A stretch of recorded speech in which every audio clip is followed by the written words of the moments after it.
आग लगानी पड़ेगी, हटाओ। सरकार गलत फहमी में न रहे कि किसान फसल कटाई पे गांव आएगा। अगर ज्यादा बकवास सरकार ने करी तो कसम खाएगा ये किसान, खड़ी फसल में आग लगाएगा अपनी। एक फसल की कुर्बानी देंगे तो 20 साल तक किसान जिंदा रहेगा। एक का दाना नहीं देंगे, अपने घर जो का दाना रखेंगे, दूसरी फसल में खड़ी में आग लगवा देंगे। ये गलत फहमी मत पड़े किसानों के प्रति। ये 2 महीने में आंदोलन खत्म हो जाएगा। हम फसल भी काटेंगे और आंदोलन भी चलेगा। और दिल्ली की एक का कील काट गाड़ी है, एक का कील दिल्ली की जो गाड़ी है। अगला टारगेट 40 लाख ट्रैक्टर का है, पूरे देश भर में जाएंगे, 40 लाख ट्रैक्टर को इकट्ठा करेंगे।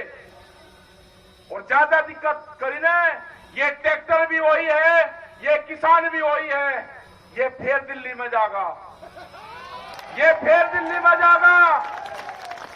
और अब की बार में हल क्रांति होगी। हल क्रांति में जो जो खेत के औजार होंगे सारे जाएंगे दिल्ली। ध्यान से सुन ले कान खोल के। हल क्रांति होगी, हल क्रांति, पूरे देश की हल क्रांति होगी। और जो खेत में औजार इस्तेमाल होते हैं वे सब जाएगी, उसके नाम लेने की जरूरत नहीं है। अभी तो लाठी दिखाई है, इसमें ऊपर कुछ और भी लगे। हमारे जो पंच है, सरकार कान खोल के सुनना, उस पंचू से बात कर ले। हमारा पंच भी वही रहेगा और हमारा मंच भी वही रहेगा। ये कहते हैं कि हरियाणा में पंचायत कर रहे हैं, हरियाणा में तो होगी, अब राजस्थान में करेंगे, उत्तर प्रदेश में करेंगे, महाराष्ट्र में करेंगे, तमिलनाडु में, कर्नाटक में, गुजरात में, बंगाल में, सब जगह करेंगे। कोई बहन है हमारे में? 40 लोग हैं, 40 लोग जत्थेबंदी है। और जिस तरह से हरियाणा के खापू का जिस तरह से समर्थन मिला है पूरा, हरियाणा की खाप ने कल पंचायत करके कह दिया कि जब फैसले होते हैं तो फैसले में ना पंच बदले जाते और ना मंच बदला जाता। ना मंच बदला जाएगा और ना पंच बदला जाएगा। जो हमारे पंच है हम उन्हीं से ही फैसले करवाएंगे। किसानों के फैसले, फसलों के फैसले किसान करेगा, सरकार से फैसले पंच करेंगे। हम अगर यहां नहीं भी होंगे, हम अगर मीटिंग में होंगे, यहां पर जो हमारे 40 पंच है उसमें से 30 भी चले जाएंगे ना तो वे फैसले करेंगे। आपके लिए खड़ा होकर देखो जाइयो, बस अपने हाथ में रखियो, अपना कुछ और भी चीज दिखा दियो ना, हाथ में रखियो, हड़ पाथा भी दिखा दियो भाई, उनका हड़ पाथा भी दिखा दियो। कल चलवाया वहां पर हड़।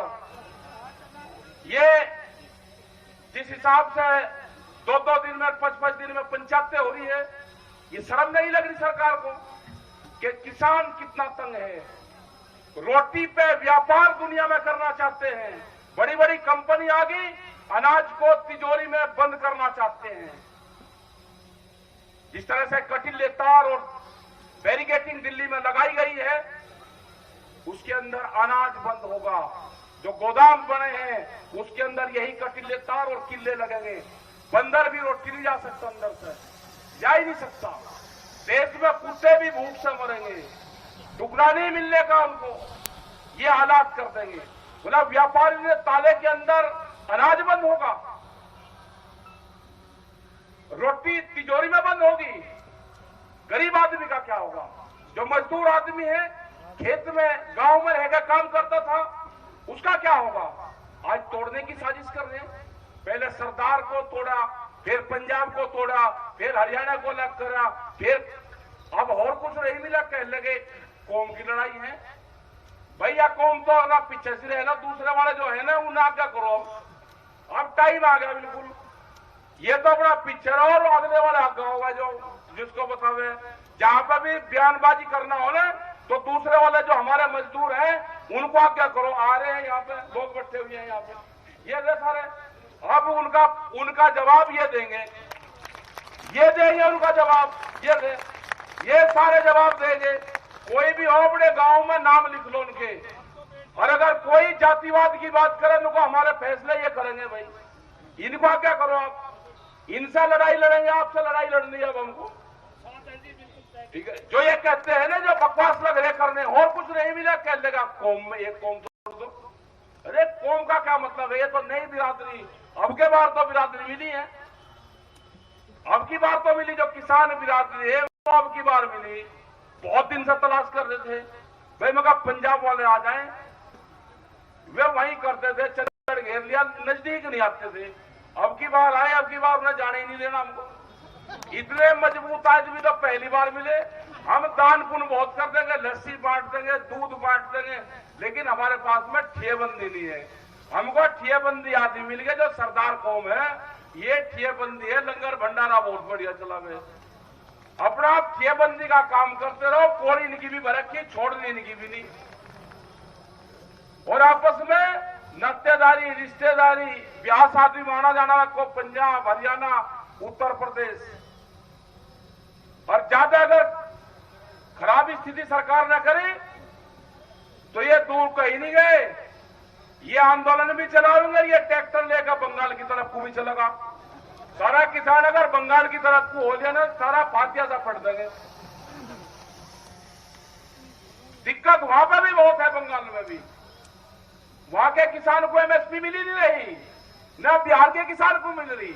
वहां तो मंडियां भी खत्म कर दी बिहार में, घास जम के 55 फुट के पेड़, वो घास जम के वहां पे बिहार में।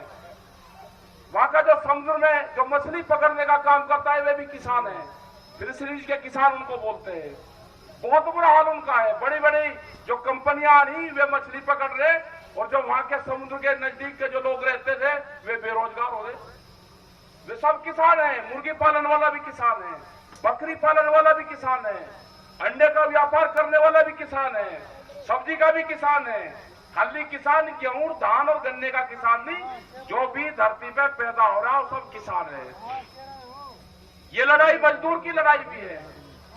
ये लड़ाई जो हमारे कर्मचारी हैं, अगर किसी ने एक पोस्ट डाल दी तो उनको नौकरी से हटाओगे, कोई गुंडागर्दी है कोई? इनके लोग नौकरी करेंगे, अपने लोगों ने अगर कुछ कह दिया तो उनको नौकरी से हटाओगे?